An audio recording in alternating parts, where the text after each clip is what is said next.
Hello everyone, I am Zhang Jingdong from Transport Network.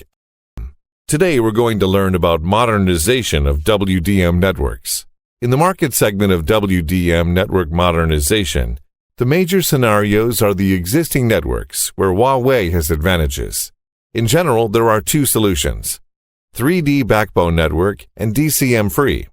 First, let's look at the 3D backbone network solution.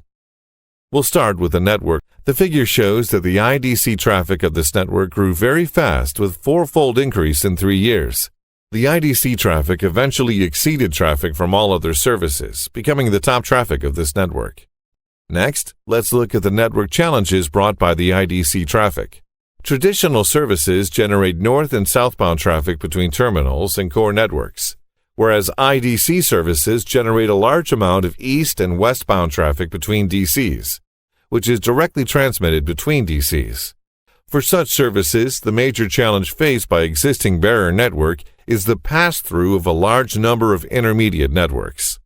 In addition, the rapid inter-DC traffic growth directly leads to inter-DC congestion on hotspot links, which further causes capacity expansion difficulties. If we build a new plane, the customer will be under pressure in terms of current equipment room space, power supply, and heat dissipation. Another problem is that congestion occurs only among several hotspot sites, and the network-wide wavelength utilization is not high. That is to say, building a new plane will waste existing network resources.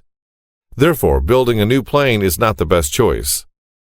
Eventually, we use the 3D backbone network architecture, which set up 3D links based on the existing network to interconnect the new links and existing networks, implementing dynamic resource sharing and improving service reliability. Now, let's look at what values this solution brings to the customer.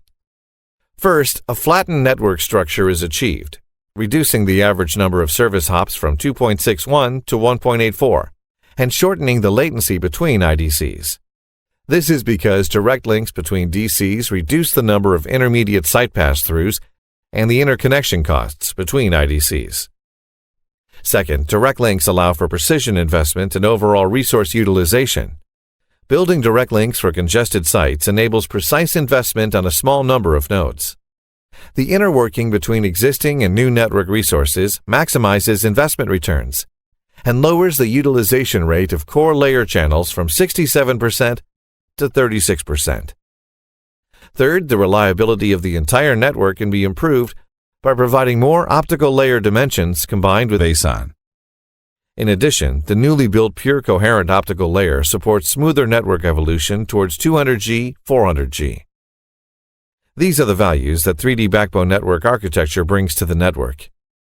To illustrate the values and application scenarios of the 3D backbone network solution, we can compare it to the 3D transportation network. In a 3D transportation network, there is an aerial network and a terrestrial network. The aerial network is intended for high-speed point-to-point transportation services, while the terrestrial network is intended for wide coverage. These two networks complement each other to satisfy different requirements. As we analyze the 3D backbone network architecture, we can see its similarity to the 3D transportation network.